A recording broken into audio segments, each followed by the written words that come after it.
Comment on choisit la bonne fréquence d'image au moment de filmer? Je vous réponds tout de suite. Mais si ça vous intéresse de comprendre pourquoi shooter à 120 images par seconde n'est pas une bonne idée, restez jusqu'au bout.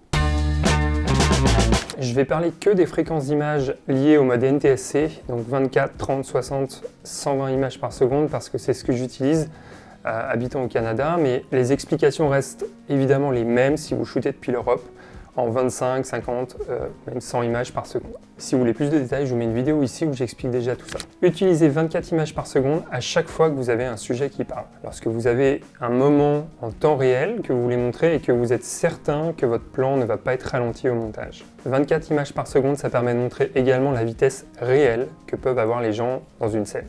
30 images par seconde peut être utilisé pour adoucir la vitesse de vos plans de drone ou vos scènes de vie par exemple en ralentissant légèrement le plan sur une timeline à 24 images par seconde. Je reviens sur tout ça après.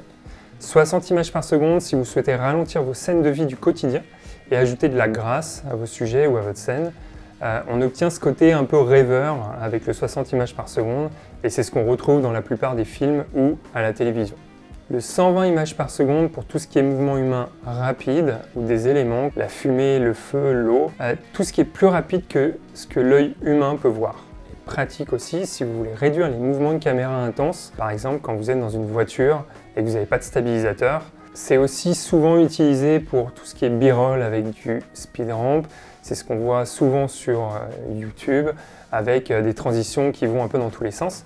Et c'est ce qui donne ce côté cinématique, mais encore une fois, je reviens aussi là-dessus un peu plus tard. 240 images par seconde et plus, on arrive dans un super ralenti. On l'utilise sur des sujets qui vont super vite ou pour rendre vraiment une scène impressionnante. La première question qui revient très souvent, c'est pourquoi on ne shoot pas tout à 60 images par seconde ou 120 pour avoir la possibilité de ralentir en post-production. Ça nous simplifierait beaucoup plus la tâche et je ne vois pas pourquoi on s'embêterait à changer au final tout ça sur notre caméra alors qu'on pourrait très bien garder un seul preset et on fait tout avec.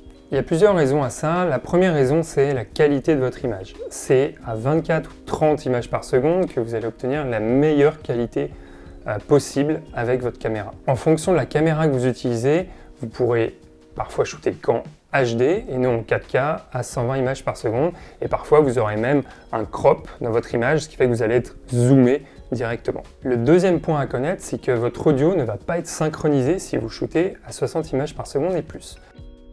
Si vous filmez à ces fréquences en interview par exemple, l'audio ne va pas matcher avec votre image et les lèvres de votre sujet vont être complètement décalées, ce qui est quand même assez emmerdant. Le troisième point, c'est la taille de vos fichiers qui va littéralement exploser puisque votre appareil aura besoin d'enregistrer plus d'images par seconde. Quatrième point, vous allez avoir un problème d'exposition si vous shootez en basse lumière. La vitesse d'obturation étant liée à votre fréquence d'image, si vous êtes perdu, je vous mets une vidéo ici où j'explique également tout ça déjà. Donc vous n'allez pas avoir le choix que d'avoir des lumières hyper fortes pour combler ce manque de lumière qui rentre dans votre appareil. Et pour terminer, shooter une image à 60 images par seconde dans une timeline à 24 images par seconde n'est pas la même chose que si vous shootez une image à 24 dans une timeline à 24. Le rendu est moins bon, vous n'aurez pas le même flou de bouger. Donc pour résumer, ne shootez à 60 ou 120 images par seconde que si vous êtes certain que vous allez ralentir vos plans en post-production. Si vous filmez des scènes narratives, vous avez besoin de connecter avec votre spectateur, que vous avez besoin d'audio, n'utilisez que du 24 ou 30 images par seconde. La deuxième question que vous devez vous poser quand vous allez choisir votre fréquence d'image par seconde, c'est qu'est-ce que vous allez shooter et où est-ce que ça va être diffusé. Lorsque l'on filme, on enregistre une fréquence d'image dans notre caméra, 24, 30, 60, 100. Mais lorsque l'on diffuse notre contenu, la fréquence d'image que le public voit peut être équivalente ou différente de la fréquence d'image enregistrée par notre caméra. Prenons quelques exemples concrets. Si vous souhaitez montrer une vidéo ayant un mouvement normal, vidéo YouTube, documentaire, etc. Fréquence d'image enregistrée 24 images par seconde sur une séquence à 24 images par seconde. Vous pouvez filmer du 60 ou du 120 comme on a vu sur une séquence à 24, mais encore une fois utilisez ces shots que si vous souhaitez avoir du ralenti. Si vous souhaitez monter une vidéo pour du sport ou un concert, fréquence d'image enregistrée dans votre caméra à 30 voire 60 sur une séquence à 30 images par seconde. Ce que j'appelle séquence, c'est timeline, c'est vraiment la même chose. Le mouvement sera plus précis et fluide qu'à 24 images par seconde. Bonus en plus, vous pourrez le diffuser sur tous les réseaux sociaux sans saute d'image. Instagram par exemple ne gère pas le 24 images par seconde, mais 30 minimum. C'est pour ça que quand vous envoyez vos vidéos qui sont filmées en 24, on voit parfois une espèce de saccade ou un truc qui ne matche pas, quoi. Si vous voulez réaliser une vidéo vintage, type Super 8 par exemple, pour jouer sur le côté émotionnel et nostalgique, fréquence d'image enregistrée à 18 images par seconde ou moins, sur une séquence à 24 images par seconde. Après, ça peut être aussi un choix artistique. Vous pouvez casser les codes. Exemple avec Avatar 2 qui a été tourné en 48 images par seconde pour la plupart des scènes d'action ou sous l'eau, et à 24 images par seconde pour les scènes plus simples sur une timeline à 48 images par seconde. Il manque des images, hein, du coup. Et oui, et pour les scènes tournées à 24 images par seconde, les images ont été doublées pour matcher la séquence à 48 images par seconde. Mais impossible de le voir à l'œil nu, mais sachez que de base, ça ne marche pas, quoi. Gemini Man a été tourné en 60 images par seconde sur une timeline à 60. Après, on aime le rendu ou pas. Je vous mets dans la description le trailer à 60 images par seconde. On a Chunking Express qui lui a été tourné à 6 images par seconde avec une vitesse d'obturation à 180 sur une timeline à 24. Bref, je pense que vous avez saisi l'idée. Pour terminer, ne confondez pas vitesse d'obturation et fréquence d'image. La fréquence d'image, ou image par seconde, donc appelée FPS en anglais, c'est une unité de mesure qui correspond au nombre d'images que votre appareil enregistre en une seconde.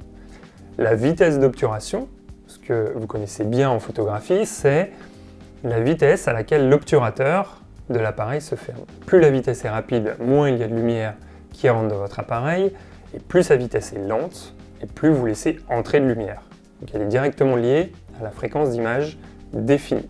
Lorsque vous filmez, programmez toujours votre fréquence d'image et calez ensuite votre vitesse d'obturation en fonction. Ayez toujours une vitesse d'obturation plus rapide que le nombre d'images par seconde que vous choisissez, sauf si le rendu artistique est voulu évidemment. Généralement, on double la vitesse par rapport aux images par seconde, mais je vous expliquerai tout ça dans une prochaine vidéo, pourquoi on recommande toujours de doubler la vitesse d'obturation par rapport au nombre d'images par seconde et pourquoi c'est pas du YOLO et pourquoi tout le monde ne fait pas ce qu'il veut. J'espère que cette vidéo vous aura aidé à y voir plus clair. Ce sujet est hyper confusant et lorsque j'ai commencé en vidéo, je bloquais toutes les 2 secondes en mode est-ce que je me mets à 24, est-ce que je me mets à 30 pour avoir un mini ralenti, est-ce que je me mets à 60 parce que c'est plus simple du coup. Bref, c'est un vaste sujet, mais aujourd'hui, je shoot principalement toutes mes vidéos à 24 images par seconde parce que j'adore la qualité et l'authenticité du moment que j'arrive à capturer avec. Puis encore une fois, c'est vraiment là où l'image de mon boîtier est la plus belle. Avoir de l'émotion, c'est plus important à mon sens que les vidéos qui tournent dans tous les sens, comme on en voit à l'appel, même si j'ai changé mon fusil d'épaule il n'y a pas très longtemps. Si vous n'êtes pas d'accord avec ça, je vous propose d'ouvrir le débat dans les commentaires. Parce que, vaste sujet, est-ce qu'on priorise le côté dynamique, parce que c'est ce que les réseaux sociaux nous demandent, ou est-ce qu'on propose des vidéos ou du contenu avec de l'émotion et de l'authenticité? Question ouverte, je vous propose d'échanger là-dessus, et je vous dis à la semaine prochaine. Salut!